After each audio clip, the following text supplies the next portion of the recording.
Advocate Nripendra सौरान जी खास बातचीत में मौजूद है। पूर्व विधायक बाड़ा विधानसभा क्षेत्र के। ये बाड़ा विधानसभा क्षेत्र की जनता आपको वोट क्यों देगी और पार्टी टिकट आपको क्यों दे? चुनाव का समय है, विधानसभा बाड़ा की बातचीत करें तो एक घर छोड़ के एक घर से विधायक क्या चुनाव लड़ने की तैयारी कर रहे हैं। लगभग 1 दर्जन के आसपास कैंडिडेट आ चुके हैं मैदान में, तो आप कहाँ खड़े पाते हैं उनके बीच में? हम सारे के सारे साथी मिलके बढ़िया चुनाव लड़ेंगे और एक तरफा चुनाव में जीत के सारी चीज़ें और विधानसभा में पहुँचे। आपको टिकट नहीं मिलती है भाई देव, सपोज कीजिए, क्या आप उन साथियों का समर्थन करेंगे? किसी को, उन साथी में से किसी को टिकट मिलती है, या फिर नरपेंद्र सौरान, आम आदमी, चौटाला, जेजेपी या फिर निर्दलीय या कहीं और पार्टी में जाए? अगर ऐसा हो तो ना कुछ होगा नहीं, अगर मगर सारी चीज़ें ठीक रहेंगी। क्या वास्तव में ही जनता खुश है इन 4.5 साल में नैना चौटाला से? क्या वास्तव में विकास कार्य हुए हैं क्योंकि उनके बेटे डिप्टी सीएम हैं? नैना जी यहाँ गेस्ट विजिट के लिए आती हैं और उनका इस क्षेत्र से कोई लेना देना नहीं है, इसलिए यहाँ के किसी भी विकास में उनका कोई योगदान हो तो ये अपेक्षा भी यहाँ के लोग नहीं करते। कोई भावनाओं में आके वोट दिया गया था। क्या चौधरी अतर सिंह मेंढीवाड़े का परिवार ही हर बार चुनाव लड़ेगा? क्या उनकी बही में लिखा गया कि हर बार वो आए और चुनाव लड़ें? क्या किसी और को चुनाव लड़ने नहीं देंगे? हमारा परिवार यहाँ रिपीट होता रहा है, नहीं तो हम तो, मेरे पिताजी ने रिपीट किया है, हमने रिपीट किया है, हम तो रिपीट करते हैं। क्या लगता है दोबारा रिपीट कर पाएंगे? बारडा की जनता बिल्कुल पूरे जितना मान सम्मान हम बारडा की जनता को देते हैं उससे ज़्यादा हमें बारडा की जनता की तरफ से मिलता है और मिलता रहेगा। हुड्डा साहब, क्या 2019 में मैंने घोषणा कर दी थी 4 डिप्टी सीएम होंगे। क्या वास्तव में ही छोटा सा हरियाणा प्रदेश 22 जिले, क्या 4 डिप्टी सीएम डिजर्व करता है? सच्ची बात तो ये है कि कॉन्स्टिट्यूशन में कैबिनेट के बारे में एक लाइन लिखी हुई है कि chief minister and his cabinet, तो संवैधानिक तौर पर ये पद मान्यता प्राप्त नहीं है। पुराने विधायक भी रह चुके, एसआर के ग्रुप के साथ है या फिर हुड्डा जी के साथ है? नमस्कार, एक बार फिर दोबारा से स्वागत आपका हरियाणा न्यूज़ 24 पे। मैं हूं मुन्ना लांबा, मेरे सहयोगी हिमांशु लांबा के साथ। आज हम फिर दोबारा से हमारे खास मेहमान और ख़ास बातचीत में एडवोकेट नरपेंद्र सौरान जी खास बातचीत में मौजूद हैं। पूर्व विधायक बाड़ा विधानसभा क्षेत्र के हमारे साथ। किसी ज़माने में इनके तूती बोलती थी और किसी ज़माने में चौधरी बंशीलाल के बहुत ही नज़दीकी रहे हैं और उस समय ये विधायक भी रहे हैं बाड़ा विधानसभा क्षेत्र के। तो कई बातचीत करेंगे कई विषयों पे, आज कई मुद्दों पे। और इन्होंने ऐलान भी कर दिया है कि बाड़ा विधानसभा क्षेत्र और या दादरी हम चुनाव लड़ेंगे और अगर पार्टी हमें इस लायक समझती है तो डेफिनेटली हम चुनाव लड़ेंगे। और जनता जनार्दन, मेरा परिवार, मेरा कुनबा चरखी दादरी का, बाड़ा का हमारे साथ है और पहले भी साथ था। तो सौरान साहब का बहुत बहुत स्वागत है हरियाणा न्यूज़ 24 में। जी नमस्कार, और आपके दर्शकों को भी नमस्कार, उनका भी स्वागत है।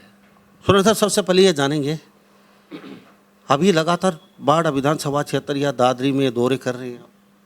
जी, दादरी जिला ही 2 विधानसभा क्षेत्रों का है और छोटा सा जिला है, तो पूरे ज़िले में ही घूमते रहते हैं।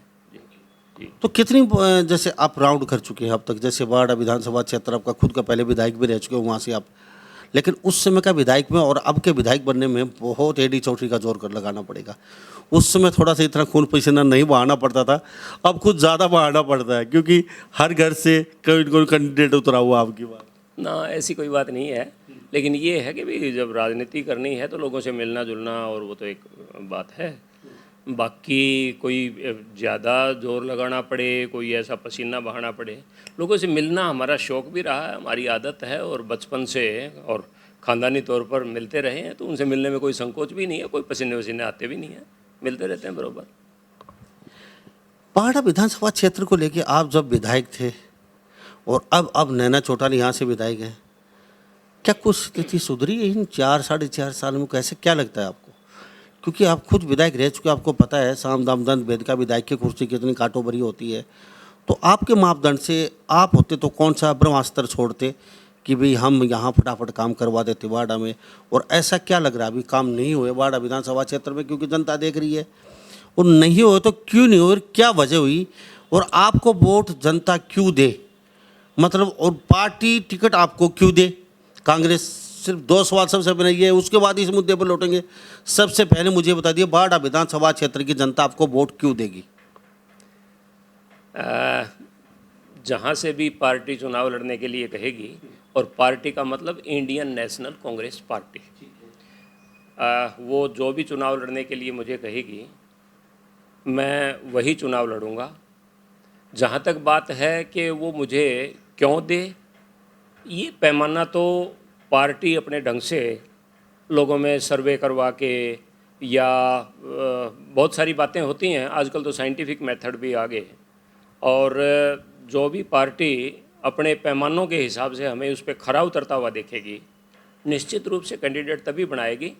और मैं ये समझता हूँ कि चाहे मैं विधायक रहा हूँ, चाहे पूर्व में मेरे पिताजी विधायक रहे हों, लोगों से जो व्यक्तिगत तौर पर मिलना जुलना, जिसको आपसी विश्वास कहते हैं, वो जो हमारा लोगों के साथ आपसी विश्वास है, वो इतना है कि कोई भी सर्वे हो, कोई भी पार्टी की कोई भी दूसरा तरीका हो, तो उसमें ये आएगा कि भाई अगर चुनाव के लिए उम्मीदवार मेरे बारे में नाम जब आएगा, तो लोगों की तरफ से ये आएगा कि भाई कैंडिडेट उनका बनने के मायने है एमएलए बन जाना।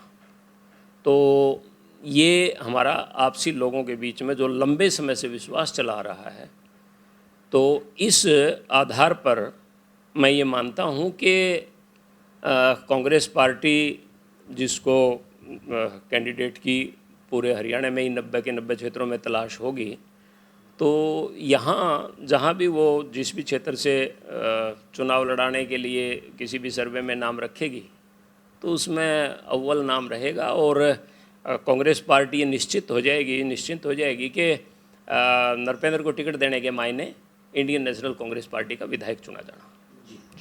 तो बाड़ा विधानसभा क्षेत्र की जनता क्यों देगी आपको वोट? पहले विधायक रह चुके, ऐसा क्या काम किया उस समय आपने कि आज भी लोग आपको नहीं बोले हैं? नहीं, एडवोकेट साहब बहुत अच्छे थे, सहनशील हैं, शालीनतावाद आदमी हैं, और बहुत अच्छा इनका आपका टर्म्स रहा है उस समय, और तो क्या मतलब सोच के क्यों देगी जनता?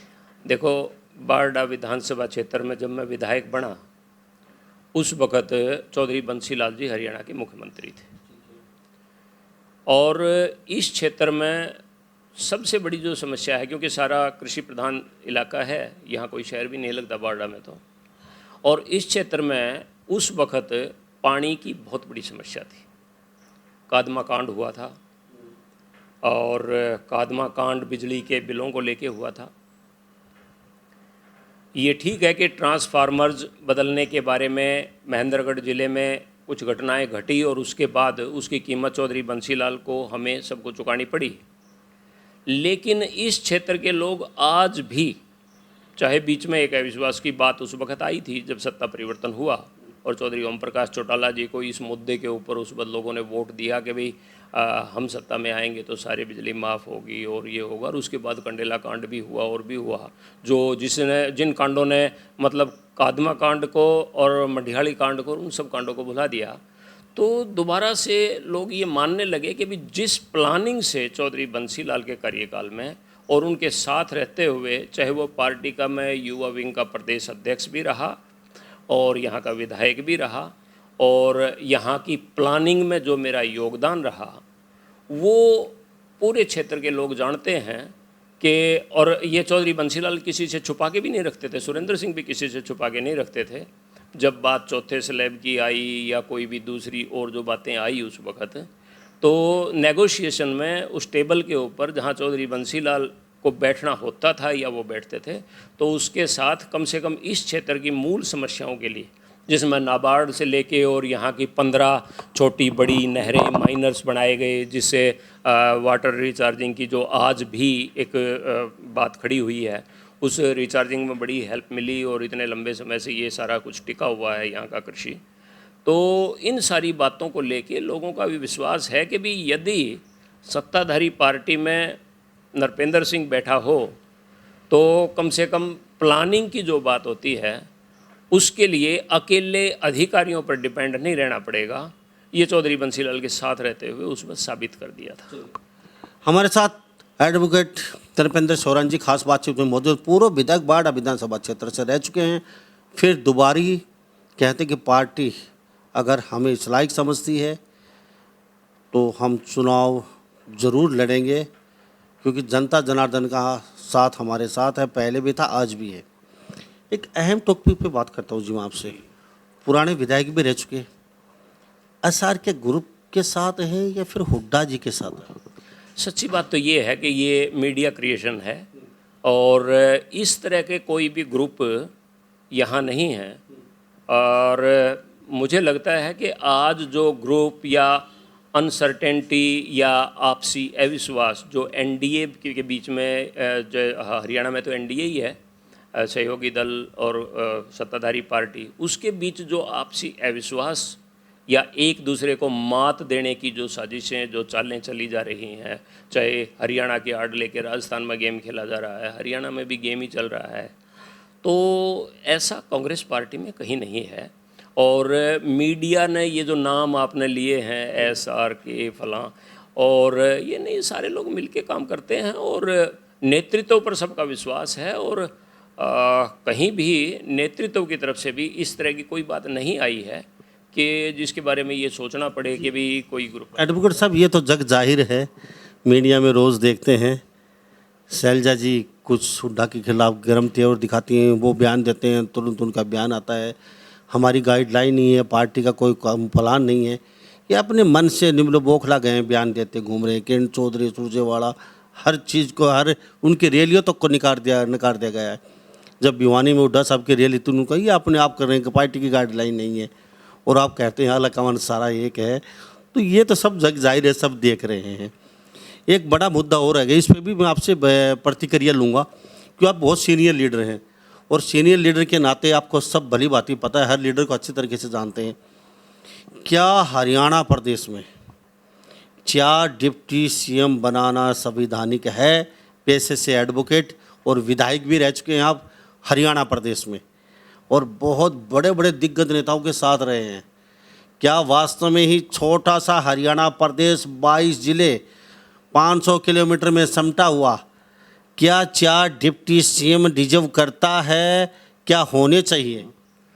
देखो, जहाँ तक आपने पढ़े लिखे वकील और संवैधानिक तौर पर 4 डिप्टी चीफ मिनिस्टर या 4 से भी ज़्यादा या 4 से भी कम, ये जो सवाल आपने जो पूरा कर लिया, सच्ची बात तो ये है कि कॉन्स्टिट्यूशन में कैबिनेट के बारे में एक लाइन लिखी हुई है कि prime minister and his cabinet.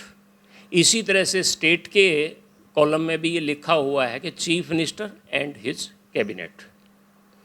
तो जो कैबिनेट के मिनिस्टर होते हैं उसको यहाँ आपस में हम लोग अपनी संतुष्टि के लिए, और जब गवर्नर या राष्ट्रपति शपथ दिलाता है प्रधानमंत्री को या उसके बाद उसकी कैबिनेट के मेंबर्स को या स्टेट में चीफ मिनिस्टर को और उसके कैबिनेट के मेंबर्स को, तो वो अपनी तरफ से चीफ मिनिस्टर या प्राइम मिनिस्टर के बाद अगला शब्द बोलता है कि मैं मंत्री। और शपथ लेने वाले कई बार ये मजाक भी बढ़ जाता है, वो कहते हैं मैं उप मुख्यमंत्री या उप प्रधानमंत्री, ऐसा भी हुआ है इतिहास में। तो संवैधानिक तौर पर ये पद मान्यता प्राप्त नहीं है, लेकिन ये जो डिप्टी चीफ मिनिस्टर के रूप में जिसकी पहचान प्रदेशों में करवाई गई है, आज भी बहुत सारी स्टेटों में 2-2, 3-3, 4-4 डिप्टी चीफ मिनिस्टर बने हुए हैं। यूपी में मेरे ख्याल से कम 3 होंगे। तो मैं एक बात और जान लेता हूँ आपसे जी, हुड्डा साहब, आला कमान, सुप्रीमो, पार्टी गाइडलाइन, उसको सबको दरकिनार रखते हुए क्या है कि 2019 में मैंने घोषणा कर दी थी 4 डिप्टी सीएम होंगे। जाट सीएम, डिप्टी सीएम होंगे, एक ब्राह्मण, एक ओबीसी से और एक दलित वर्ग से, एक और होगा।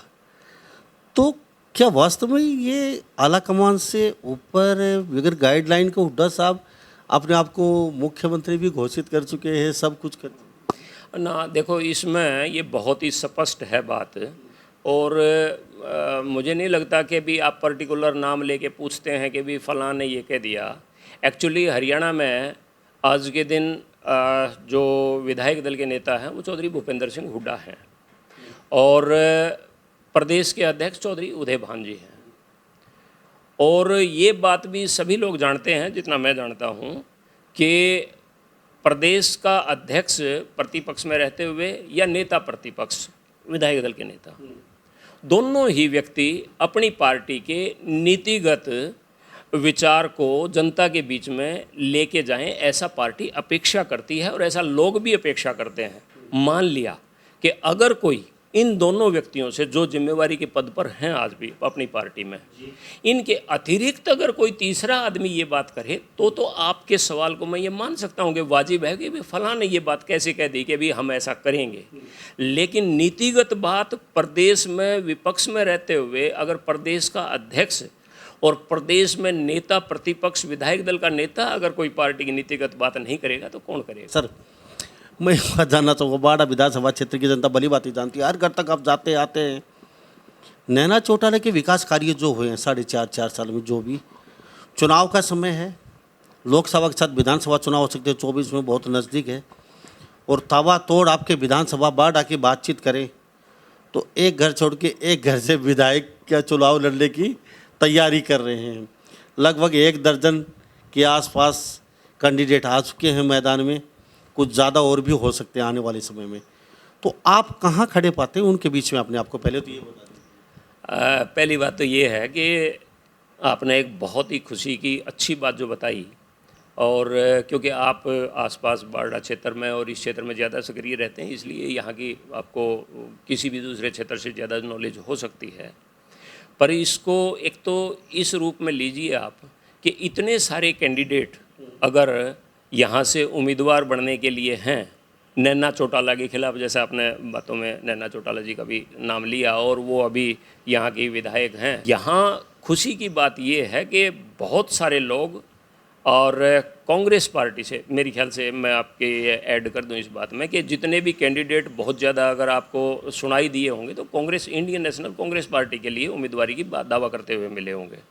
तो ये मान के चलो कि इंडियन नेशनल कांग्रेस पार्टी के पक्ष में ज़बरदस्त लहर है, इतने सारे लोग हैं तो, और उनके बीच में मैं उनको अपने सब साथी के रूप में पाता हूँ और हम सारे के सारे साथी मिलके बढ़िया चुनाव लड़ेंगे। और ये आप जो खुद बता रहे हैं और जैसा देख रहे हैं वही रिजल्ट आएगा और एक तरफा चुनाव में जीत के सारी चीज़ें और विधानसभा में पहुंचेंगे। आपको टिकट नहीं मिलती है बाय द वे, सपोज कीजिए, क्या आप उन साथियों का समर्थन करेंगे? किसी को, उन साथी में से किसी को टिकट मिलती है, या फिर नरपेंद्र सोरान, आम आदमी, चौटाला, जेजेपी, या फिर निर्दलीय या कहीं और पार्टी में जाने?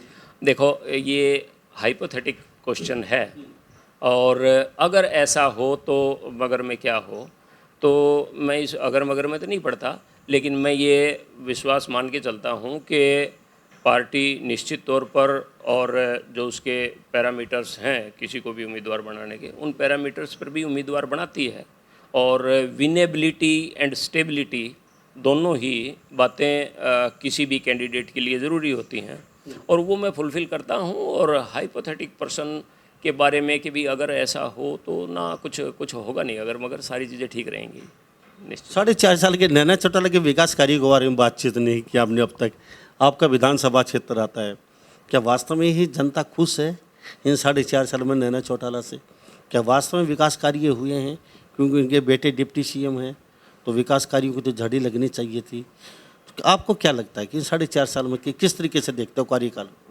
देखो नैना जी यहाँ गेस्ट विजिट के लिए आती हैं और उनका इस क्षेत्र से कोई लेना देना नहीं है, इसलिए यहाँ के किसी भी विकास में उनका कोई योगदान हो तो वो ये अपेक्षा भी यहाँ के लोग नहीं करते। कोई भावनाओं में आके वोट दिया गया था, उस वक्त ये कैंडिडेट बन गई थी। और ये इस क्षेत्र की भी बात मैं अगर करूँ, खासतौर से चौधरी चरण सिंह कृषि विश्वविद्यालय के नीचे हमारा जो क्षेत्र आता है, 2-3 दिन पहले वहाँ एक मेला लगा।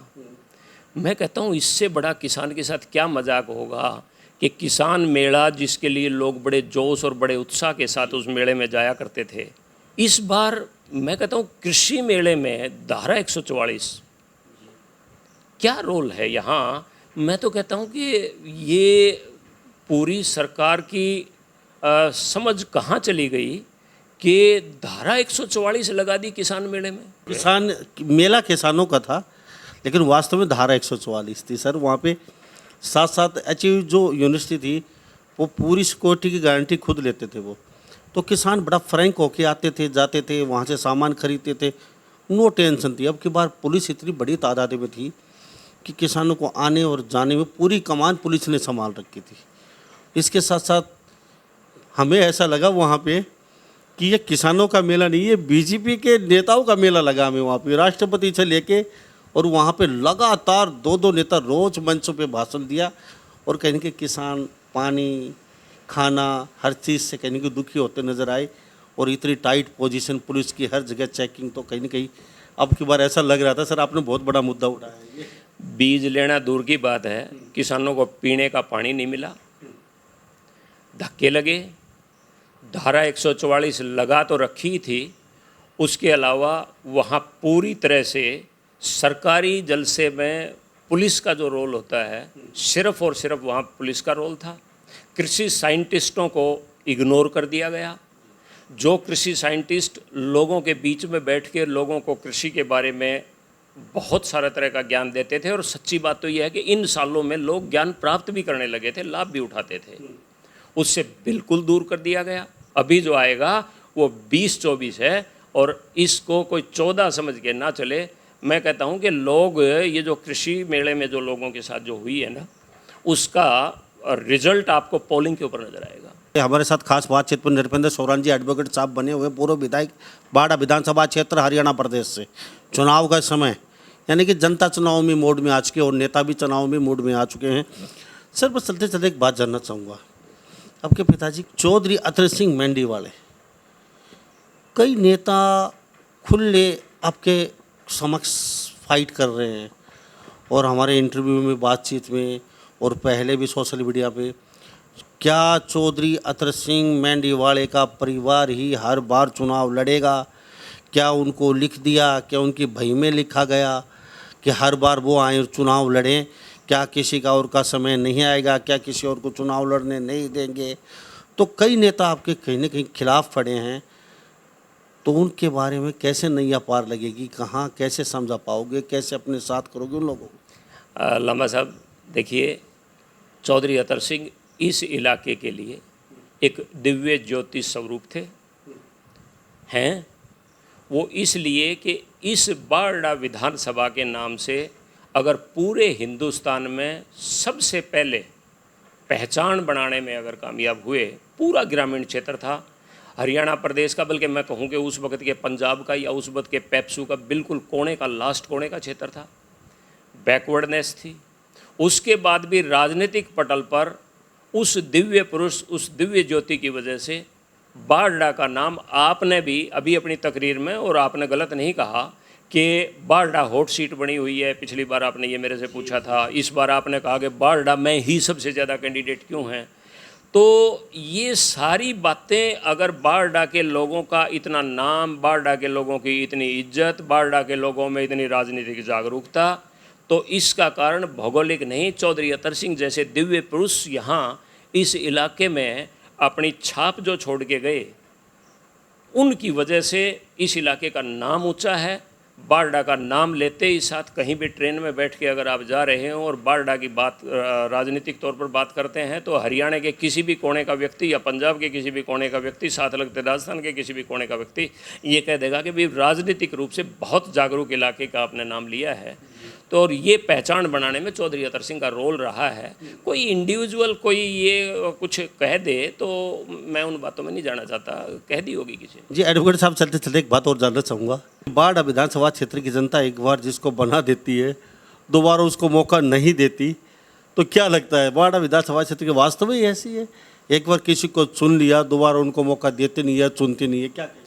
बारडा के क्षेत्र ने चौधरी अतर सिंह को 1952 में बनाया, फिर उसके बाद 1957 में बनाया, 1991 में चौधरी अतर सिंह को बनाया, उसके बाद 1996 में मेरे को बनाया। यहाँ तो बार बार रिपीट हुए हैं। कम से कम हमारा परिवार यहाँ रिपीट होता रहा है। और कोई भी नया कैंडिडेट किसी भी क्षेत्र में कहीं भी जाएगा तो एक बार वो नया कैंडिडेट अपना प्रभाव, अपनी पार्टियों का लाभ लेके, अपनी बातों का लाभ लेके और कभी कभार लाभ ले सकता है। तो वो लाभ हरियाणा में भी कभी कभार उठाया है। नहीं तो हम तो, मेरे पिताजी ने रिपीट किया है, हमने रिपीट किया है, हम तो रिपीट करते हैं। 91-96 में हमने रिपीट किया, 52-57 में मेरे पिताजी ने किया। तो दो उदाहरण तो हो तो गए। अब क्या लगता है दोबारा रिपीट कर पाएंगे? अब तो रिपीट क्या है, एक तरह से बीच में गैप हो गया कि भी अब नैना जी यहाँ से विधायक चुनी गई, तो इसको तो रिपीटेशन तो हम नहीं कहेंगे। लेकिन बारडा की जनता बिल्कुल पूरे जितना मान सम्मान हम बारडा की जनता को देते हैं, उससे ज़्यादा हमें बारडा की जनता की तरफ से मिलता है और मिलता रहेगा और मिलेगा। बहुत बहुत धन्यवाद बातचीत के लिए, आपका कीमती समय लिया। थैंक यू, बहुत बहुत धन्यवाद आपका भी और आपके दर्शकों का भी धन्यवाद। तो हमारे साथ ये एडवोकेट नरपेंद्र सोरान जी खास बातचीत में बने हुए थे, पूर्व विधायक बारडा विधानसभा क्षेत्र से, और अक्सर हमारे साथ चर्चा में होते हैं। तो बड़ा बेबाक तरीके से अपने हमारे प्लेटफॉर्म पे बातचीत रखते हैं। तो आने वाला समय ही बताएगा कि किसके सिर होगा बारडा का ताज और किस करवट बैठेगा ऊँट। ये तो समय का चक्कर ही बता पाएगा। लेकिन एडवोकेट नरपेंद्र सोरान जी पूर्व विधायक बारडा से बिल्कुल आश्वस्त हैं, टिकट को लेके भी और जीत को लेके भी। तो इस बारे में आप क्या सोचते हैं? सभी इन बातों के साथ मैं मुन्ना लांबा, मेरे सहयोगी हिमांशु लांबा के साथ हरियाणा न्यूज़ 24। नमस्कार, जय हिंद।